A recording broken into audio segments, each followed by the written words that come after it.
Well, howdy, Shep. The Houston Livestock Show and Rodeo is one of the largest in the world, and the women who breakaway rope are hoping that their event will become a rodeo mainstay at every competition. Here's Hope Thompson, number 7 in the world. It's all over in a matter of seconds. Been to the wow, how did that one go on? The crowds at Pro Rodeo Houston are getting their first look at the fast-paced sport of breakaway roping. This is a good-looking run.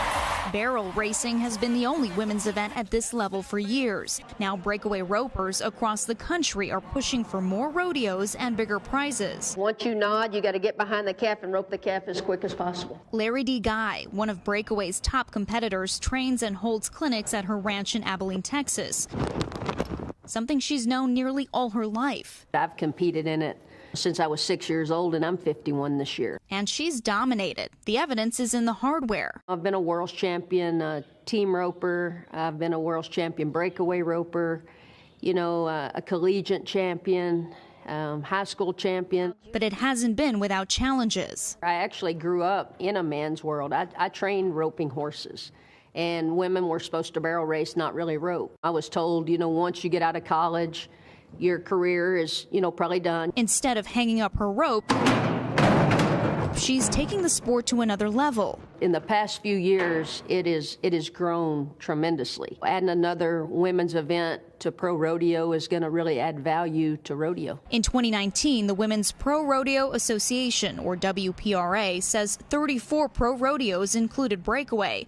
Last year, that number grew to more than 200. So that's the first goal, is to get it in as many rodeos as you can. Jimmy Monroe is president of the WPRA and Hall of Fame barrel racer. That's what we did with the barrel race. And once we were there in an event in most of the rodeos, then we worked on the equal money. Barrel racers earn the same money as the men, but women who compete in breakaway still only make a fraction.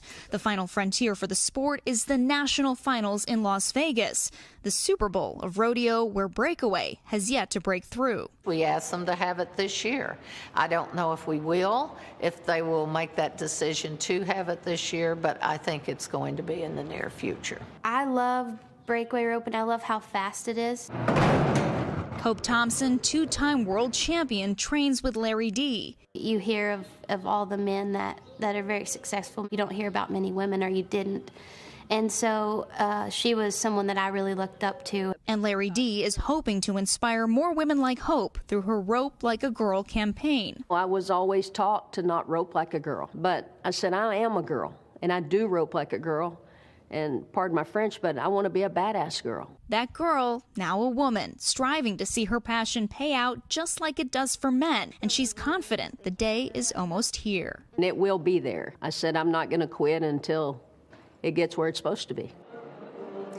And not only is this the first time that breakaway roping has been here at Rodeo Houston this year, it will pay out the same amount of prize money as the men's events and women's barrel racing. It's a $50,000 prize. LARI D hopes that will be the norm at every competition. Shepard Smith here. Thanks for watching CNBC on YouTube.